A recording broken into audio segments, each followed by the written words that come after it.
नमस्कार दोस्तों, सृष्टि क्लासेस के ऑनलाइन सेगमेंट पर मैं नितिन शर्मा आपका हार्दिक स्वागत करता हूं। अगर आप राजस्थान की प्रतियोगी परीक्षा की तैयारी कर रहे हैं तो आपको हर रोज 2, 4, 6, 10 प्रकार के सवाल उठते होंगे। हमारा एग्जाम कब होने वाला है, इसका सिलेबस क्या है, इसका पैटर्न क्या रहने वाला है, ये एग्जाम आगे तो नहीं हो जाएगा, इसका कैलेंडर फिक्स क्यों नहीं कर दिया गया है। ऐसे तमाम तरह के सवाल आपके खड़े होते रहते हैं दिमाग में और आप ये सोचते होते हैं कि साहब हमारा टाइम से एग्जाम हो जाए, हमें पूरा एक समय मिल जाए और समय का प्रबंधन हम ढंग से कर लें कि ये इस समय एग्जाम होने वाला है तो उस समय पर जाकर हम एग्जाम दे पाएं और उसकी भरपूर ढंग से तैयारी कर लें। क्योंकि आप जिस पेपर की तैयारी करने वाले हैं उस पेपर का यही नहीं पता कि वो होने वाला है कि नहीं, तो फिर आपके मन में हजारों सवाल आते हैं। फिर आप यूट्यूब पे आते हैं, गूगल पे सर्च करते हैं, अधीनस्थ बोर्ड की, कर्मचारी चयन बोर्ड की आप वेबसाइट पे जाते हैं, आरपीएससी की वेबसाइट पे जाते हैं। तो दोस्तों, आज मैं आप सबके लिए खुशखबरी लेकर आया हूं और आपको मेरे साथ वीडियो के आखिर तक बने रहना होगा।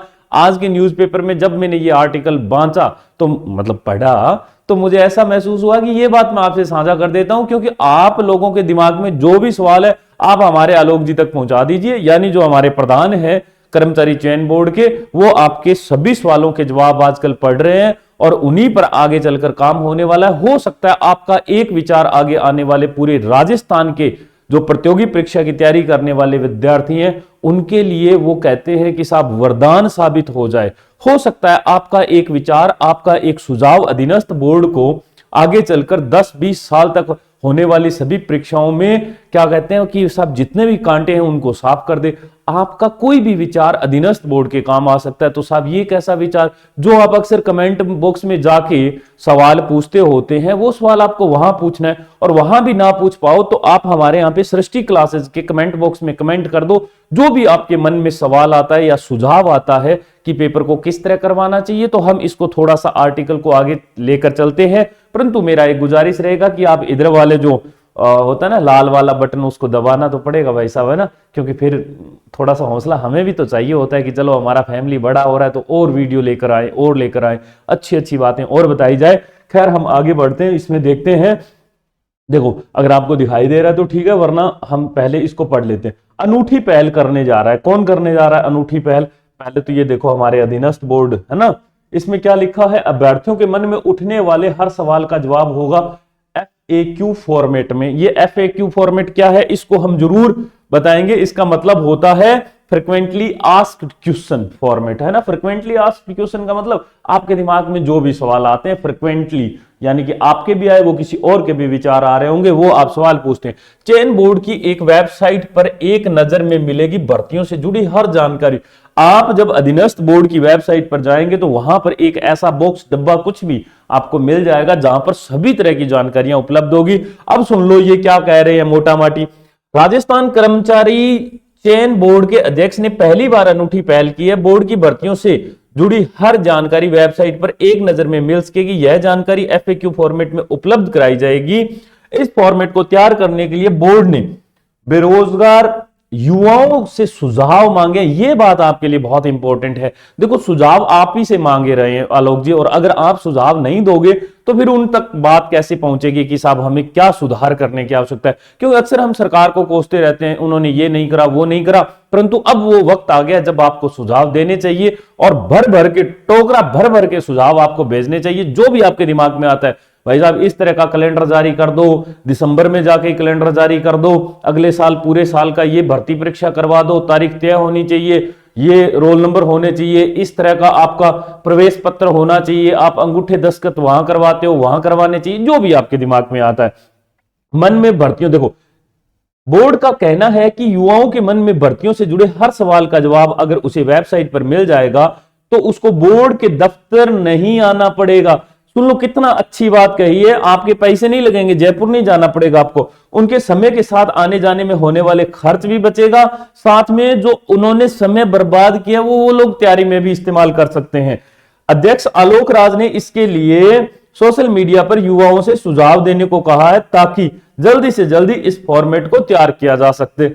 ये अब सोशल मीडिया क्या है, आप सोशल मीडिया पे जाओगे, आप हैशटैग ट्विटर पे आप जब अधीनस्थ बोर्ड को या आलोक जी जो हैं उनको आप सर्च करोगे, मैंने पिछले वीडियो में बताया था कि आलोक जी का ये जो है ट्विटर अकाउंट है और ट्विटर हैंडल है, उन्होंने कहा भ्रामक जानकारियों में मत फंसो। अगर आपके मन में कोई चीज आती है तो आप डायरेक्ट मुझे टैग करके आप इतला कर सकते हो। वैसे ही आप आलोक जी को या अधीनस्थ बोर्ड को आप ट्विटर के माध्यम से टैग करो। अगर आप नहीं करते हैं ट्विटर यूज तो आप हमारे सृष्टि के कमेंट बॉक्स में कमेंट कर दो कि आपका क्या सुझाव है अधीनस्थ बोर्ड को, वो हम अपने आप कर देंगे और नीचे बाकायदा आपका नाम लिखेंगे कि हमारे YouTube के चैनल पर आए और ये विद्यार्थी हैं और यहां से हैं। वैसे ही आप अपना नाम और अपने शहर का नाम लिख देना ताकि वो श्रेय आपको मिले, हमें ना मिले। अच्छा, दूसरा, पूरे साल की भर्तियों का कैलेंडर जारी हो। एक जगदीश रणवा जी हैं, उन्होंने सुझाव क्या दिया देख लो कि बोर्ड को नवंबर या दिसंबर में ही अगले साल की भर्तियों का कैलेंडर जारी कर देना चाहिए। इस कैलेंडर को लेकर बोर्ड क्या तैयारी करता है, इस बोर्ड में पूरी जानकारी उपलब्ध कराए ताकि युवा बेरोजगारों के आधार पर अपनी तैयारी कर सके। कैलेंडर में यह भी बताया जाए कि विज्ञप्ति कब जारी होगी, परीक्षा कब होगी, आंसर की जारी करने, प्रारंभिक परिणाम जारी करने, दस्तावेज सत्यापन करने की तिथि, अंतिम परिणाम की तिथि जारी करने के बारे में सब कुछ जानकारी होनी चाहिए। इन्होंने रणवा जी ने पूरा का पूरा एकदम माहौल ही बदल के छोड़ दिया। इन्होंने भाई साहब दिसंबर में या नवंबर में आप लोगों की तरफ से एकदम लास्ट परिणाम तक आपका ज्वाइनिंग देना सरकार का काम है, कब मर्जी दे। आप अपना फाइनल परिणाम जो जारी करने वाले हो उसका आप हमें बता दो। इसके बाद देखो, सिलेबस में बिंदुवार अंक हो। दीपेश चौधरी ने क्या कहा, बोर्ड को सुझाव दिया कि बोर्ड भर्ती परीक्षाओं का सिलेबस बिंदुवार मार्क्स के अनुसार जारी करे। आपने देखा अधीनस्थ बोर्ड का एक अलग फॉर्मेट है, ये सिलेबस जारी कर देते, बताते नहीं है कहां से कितना आता है और फिर उठा के कहीं से भी सवाल आते हैं भर भर के। कई बार तो कल्चर से ही सारा पेपर उठ जाता है, कई बार हिंदी में हम उम्मीद करे बैठे हैं 4-6 आएंगे, आ जाते हैं 15-15 सवाल। तो ये कह रहे हैं कि साहब इनके सिलेबस में बिंदुवार होना चाहिए कि अगर हिंदी भी दे रहे हो तो उसमें पता रहना चाहिए कि संधि से इतना आएगा, उपसर्ग से इतना आएगा, प्रत्यय से इतना आएगा।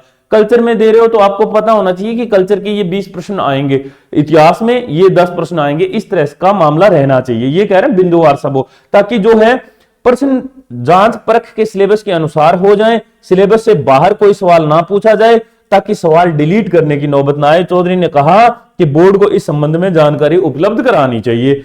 पेपर सेट करने वाली कमेटी में क्या जिम्मेदारी हो, कन्हैया गोयल ने बोर्ड को सुझाव दिया कि प्रत्येक भर्ती में 8 से 10 सवाल डिलीट होते हैं। भाई साहब इसका मतलब क्या है, या तो वो आउट ऑफ सिलेबस उठा लेते हैं या फिर वो गलत वो क्वेश्चन पूछते हैं। पेपर सेट करने वाली कमेटी की बड़ी खामी रही है, इसलिए बोर्ड यह बताए कि सवाल डिलीट करने पर पेपर सेट करने वाली कमेटी की क्या जिम्मेदारी रहती है, सवाल डिलीट होने पर उसके खिलाफ क्या कार्यवाही होती है। बात तो ठीक है, किसी का एक सवाल डिलीट हो जाने के बाद वो जिंदगी भर के लिए उस कहते हैं कि उस एग्जाम से बाहर हो गया। हो सकता है कि साहब वो बहुत किनारे पे लगा हुआ आदमी हो 40-41 की एज में और उसका पेपर बिल्कुल दुरुस्त ढंग से ठीक हुआ हो, परंतु सवाल डिलीट हो गया, वो तो दौड़ से बाहर हो गया, अब वो कोई फॉर्म भी नहीं भर सकता।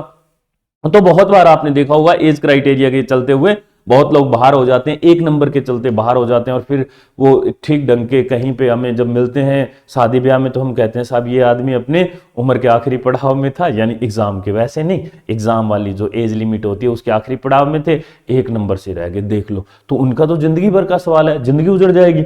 वैसे ही इन्होंने कहा साहब उस कमेटी की जिम्मेदारी होनी चाहिए कि 8 से 10-10 सवाल तुम लोग गलत करवा रहे हो।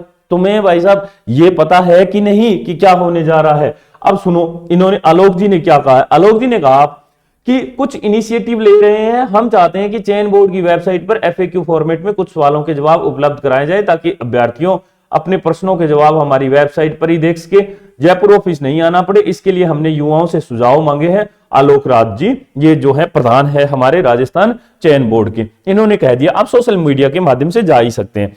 बोर्ड का यह अच्छा प्रयास है, ये कोई भर्ती बेनीवाला अध्यक्ष राष्ट्रीय रोजगार संघ के, इन्होंने कहा कि ऐसे काम करते रहने चाहिए।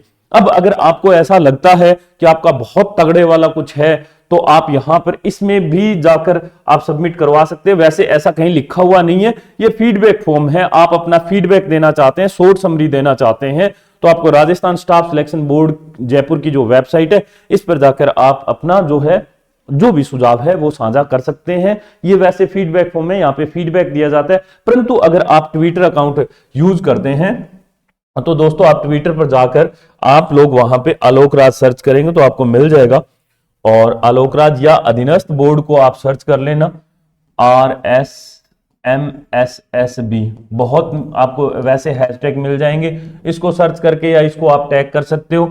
बाकी अगर आप हमारा अगर ज्वाइन करना चाहते हो तो नितिन सृष्टि के नाम से आपको जरूर मिलेगा, नितिन सृष्टि के नाम से आपको मिल जाएगा मेरा अकाउंट। अभी तो बहुत थोड़े फॉलोअर है, आप लोग अगर बढ़ाना चाहो तो बढ़ा सकते हैं, परंतु मुझे पूरी उम्मीद है कि आप लोगों ने हमारा ये सृष्टि वाला जो सब्सक्राइब करने वाला जो काम है ये अभी तक कर चुके होंगे। आपका बहुत बहुत शुक्रिया, बहुत बहुत धन्यवाद। मुझे पूरी उम्मीद है कि यह जानकारी आपको बहुत काम आएगी, क्योंकि आपके सुझाव पूरे राजस्थान को काम आएंगे दोस्तों। तो प्लीज़ आप अपने सुझाव तो ज़रूर साझा कीजिएगा। अगर वहाँ ना कर सको तो हमारे कमेंट बॉक्स में अपना नाम और अपने शहर का नाम हम आगे भेज देंगे। बहुत बहुत शुक्रिया।